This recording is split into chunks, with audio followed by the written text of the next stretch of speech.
Hello छात्र छात्रीসকল मैं तुम्हालोকৰ মাজত আকৌ এটা নতুন ভিডিও আনিছো। এইটো ভিডিওত আলোচনা কৰিম দশম শ্ৰেণী ভূগোল পাঠ্যপুথিত কি ইম্পৰ্টেন্ট কোৱেশ্চন আছে এ টু জেড এইটো ভিডিওত আলোচনা কৰিম। ইম্পৰ্টেন্ট কোৱেশ্চন কেইটা মই দেখাম কোৱেশ্চন বেংকৰ পৰা। তোমালোক কোৱেশ্চন বেংকটো বাহিৰ কৰি লোৱা আৰু টিক চিন মাৰি লোৱা। অধ্যায় 5 জাপানৰ আঞ্চলিক ভূগোল এই চেপ্টাৰটোত কি ইম্পৰ্টেন্ট কোৱেশ্চন আছে এতিয়া আমি চাম। তোমালোক এমসিকিউ কোৱেশ্চন বিলাক গোটেই কেইটা পঢ়িবা কিয়নো এমসিকিউ কোৱেশ্চন বিলাক এবাৰ পঢ়িলে মনত থাকে। 1 নং কোৱেশ্চনৰ এ বি সি তাৰ পিছত চাবা তোমালোক ডি ই এইবিলাক গোটেই কেইটা চাবা দে গোটেই কেইটা ইম্পৰ্টেন্ট কোৱেশ্চন এইবাৰৰ কাৰণে। এমসিকিউ কোৱেশ্চন বিলাক এবাৰ পঢ়িলে মনত থাকে। এফ জি এইচ আই তাৰ পিছত চাবা জে এই গোটেই কেইটা ইম্পৰ্টেন্ট কোৱেশ্চন এইবাৰৰ কাৰণে। এমসিকিউ বিলাক এবাৰ পঢ়িলে মনত থাকে এইকাৰণে গোটেই কেইটা পঢ়িবা তোমালোক।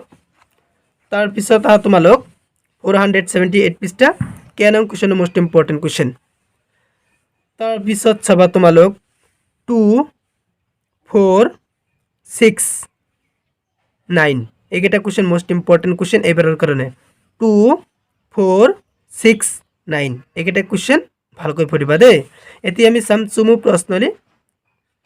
প্ৰশ্নলীৰ ভিতৰত কি ইম্পৰ্টেন্ট কোৱেশ্চন আছে। এতিয়া চাবা তোমালোক 1 4 9 এই তিনিটা কোৱেশ্চন মোস্ট ইম্পৰ্টেন্ট কোৱেশ্চন এইবাৰৰ কাৰণে।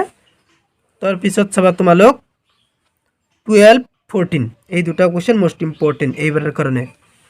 তাৰ পিছত চাবা আৰু কি ইম্পৰ্টেন্ট কোৱেশ্চন আছে 16 18 21 23 আৰু 26 এইকেইটা কোৱেশ্চন মোস্ট ইম্পৰ্টেন্ট কোৱেশ্চন এইবাৰৰ কাৰণে।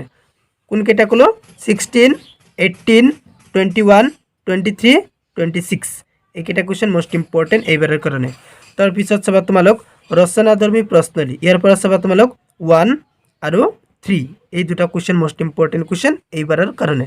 মই যিকেইটা দেখালো সেইকেইটা প্ৰথমতে পঢ়িবা তাৰ পিছত বাকি এক্সট্ৰা কৈ তোমালোক পঢ়িব পাৰা।